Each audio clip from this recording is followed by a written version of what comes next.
भाई हम लोग ये करेंगे कैसे? देखो ऐसे, जैसे अब ये 0.6 बार है मान लेते हैं, इसका हमें निकालना है पी बाई क्यू फॉर्म। तो अगर ये मान लेते बार नहीं होता 0.6 होता तो इसका पी बाई क्यू फॉर्म क्या बन जाता आपका 6/10, और इसको आप छोटा करके लिख सकते हो 3/5, है ना। लेकिन प्रॉब्लम आ रही है इसकी वजह से, ये जो बार लग गया इसके ऊपर, और इस बार का मतलब होता है कि ये कई बार लिखा है 6, और कितनी बार लिखा है हमें पता ही नहीं, तो हम उसका डेसिमल रिमूव कैसे करें। बात तो सही है। तो हमें क्या करना है, हमें सबसे पहले जो करना होगा वो करना होगा बार को बाहर निकालो। अब ये निकालेंगे ऐसे। तो निकालने के लिए ना क्या करो आप, देखो सिंपली आपको कोशिश करनी है कि मैं इस बार को ना, इस वाले पार्ट को पूरा का पूरा एलिमिनेट कर पाऊँ। तो इसके लिए अब हम चलते हैं, कुछ सोचते हैं। तो हम इसके लिए क्या करते हैं, एक मेथड होता है, हम उसमें क्या करते हैं ना, हम ये 0.6 बार जिसको हमें बनाना है पी बाई क्यू फॉर्म, उसे एक्स मान लेते हैं। अब क्या होगा, अगर आप इसे दोनों साइड 10 से मल्टीप्लाई करें तो क्या हो जाएगा, कुछ ऐसा दिखेगा ये। ठीक है जी।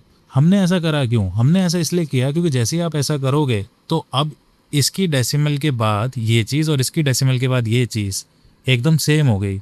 और अब मान लेते हैं अगर मैं इसमें से ऊपर वाले को माइनस कर दूं या नीचे वाले में से ऊपर को माइनस कर दूं, किसी भी तरीके से आपका ये जो पार्ट है ये रिमूव हो जाएगा जब आप इसको सब्ट्रैक्ट करेंगे, और इसी से हमारा काम बन जाएगा। अब बात ऐसी है कि ये चीज़, अगर आपको ये डाउट है कि 10 से मल्टीप्लाई करने के बाद ये आया कैसे, जैसे कि 0.6 बार था अगर x, तो अगर मैंने 10x लिया तो ये 6.6 बार क्यों आ गया, क्योंकि एक्चुअली में क्या है ना, जैसे 0.666 इस तरीके से चलता जा रहा है, इनटू आप 10 कर दोगे तो क्या होगा, डेसिमल एक प्लेस जंप कर जाएगा और ये 6 पॉइंट्स अगेन ऐसा ही कुछ दिखेगा। तो अब बात वही होगी ना, समुंदर में से एक छोटी सी बूंद निकाली है, समुद्र को तो फ़र्क नहीं पड़ा, तो अल्टीमेटली ये बचा हुआ पार्ट भी अभी भी वही रिप्रेजेंट कर रहा है 6 बार। तो इसलिए हम इसे ऐसे लिख सकते हैं। अब क्या करेंगे ना, हम बड़े में से छोटे को माइनस कर देते हैं, इसमें से इसको माइनस करते हैं, तो basically -x is equal to, मैं लिख सकता हूँ 0.6 बार।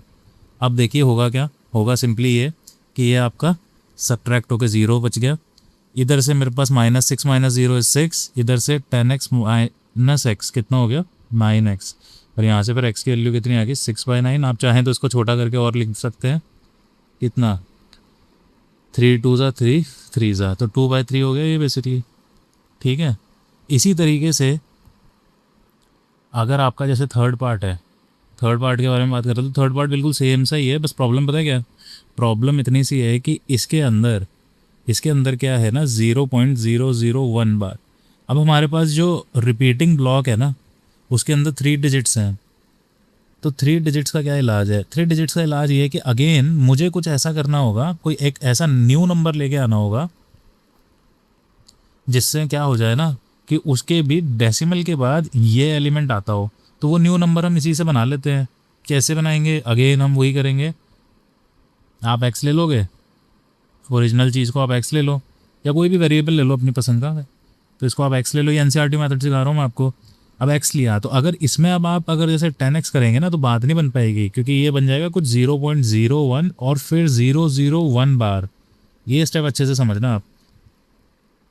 अब एक्चुअली में हुआ क्या कि इससे बात नहीं बनेगी, क्योंकि हमें तो डेसिमल के बाद यहाँ डेसिमल आना चाहिए, तब ये बात बनेगी। डेसिमल के बाद हमें ये ब्लॉक चाहिए, तो हम डेसिमल तक कैसे पहुँचे, या तो आप 3 स्टेप में इसको 10 से मल्टीप्लाई करो, या फिर सीधा सीधा क्या करो, आप 1000 से मल्टीप्लाई कर दो, और जैसे 1000 से करोगे तो क्या हो जाएगा, ये बन जाएगा 001.001 बार। देखो ध्यान से आप, ठीक है जी।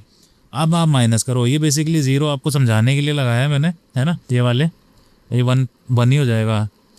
अच्छा, अब इसमें से माइनस करते हैं तो ऊपर वाली चीज़ माइनस हो रही है, तो x इज इक्वल टू कितना है 0.001 बार।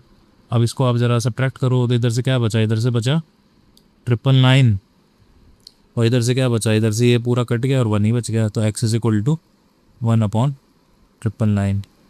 तो ये हो गया। अब थोड़ा सा बदलाव आएगा सेकंड क्वेश्चन में। सेकंड क्वेश्चन में क्या होगा ना, देखो ध्यान से, सेकंड क्वेश्चन में सिंपल ये चीज़ नहीं चलेगी, बट हल्की सी मॉडिफिकेशन चलेगी।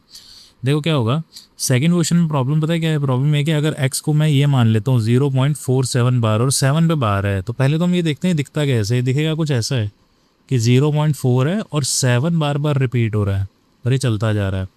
तो अल्टीमेटली क्या करना होगा ना, मुझे तो पहली बात क्या है कि हमने जैसे पिछला क्वेश्चन देखा, हमारे पास क्या था ना कि जैसे यही था 0.6 बार, तो डेसिमल के जस्ट बाद था रिपीटिंग ब्लॉक। तो पहले तो ना हम इसे इस फॉर्मेट में लाएंगे कि डेसिमल के जस्ट बाद रिपीटिंग ब्लॉक आ जाए। अभी कैसे आएगा, तो इसके लिए क्या कर सकते हैं हम, अगेन देखो हमने क्या करा, हमने स्टार्टिंग ली x से, तो x हमने लिया 0.47 बार। अब पहले तो हम डेसिमल के बाद लाएंगे रिपीटिंग ब्लॉक को, तो इसके लिए सबसे पहले क्या कर सकते हैं, हम इसे 10 से मल्टीप्लाई कर देते हैं। इससे क्या होगा, ये ऐसा कुछ दिखेगा 4.7 बार। अब ये तरीका जो है ये हम अभी पिछले क्वेश्चंस में भी लगाए हैं। अब क्या है कि अगेन 1 डिजिट का रिपीटिंग ब्लॉक है, इसको 10 से और मल्टीप्लाई कर देते हैं, ये हो जाएगा 100x इज इक्वल टू 47.7 बार। अब देखो हमारे काम की जो दो चीज़ें हैं ना, वो कौन सी हैं, वो हमारी एक ये चीज़ है और एक ये चीज़ है। यहाँ कंफ्यूज नहीं होना, अगर इसको आप इसमें से माइनस करोगे, सॉरी उल्टा बोल दिया मैंने, बेसिकली इसको आप इसमें से माइनस करोगे जैसा कि हमने पिछले दो क्वेश्चंस में किया, तो बात नहीं बनेगी, क्योंकि आपका डेसिमल के बाद जो रिपीटिंग ब्लॉक है उससे पहले एक एक्स्ट्रा डिजिट है इधर, तो वो गड़बड़ कर देगा काम। लेकिन अगर आपने क्या किया, आपने क्या करा, जैसे ये वाला जो हमने पार्ट लिखा है, ये चीज़, इसको और इसका अगर आपने सब्ट्रैक्शन किया, मतलब बड़े वाले में से छोटे वाले को माइनस किया, तो बात बन जाएगी, क्योंकि इधर भी 7 बार है और इधर भी 7 बार है, तो ये आपस में एक दूसरे को एलिमिनेट कर देंगे और बस यही हम आगे बढ़ाएंगे इसको ही। तो होगा क्या कि 100x में से 10x किया, तो बेसिकली कितना बचा, 90x, और इधर क्या हो गया 47.7 बार, तो 7 बार से 7 बार एलिमिनेट हो गया, 47 माइनस 4 हो गया इधर, है ना, तो ये बन गया 43 और x की वैल्यू आ गई आपकी 43/90। और छोटा हो तो देख लेना, बाकी आ गई p/q फॉर्म। ये कहानी है, समझ आया आपको।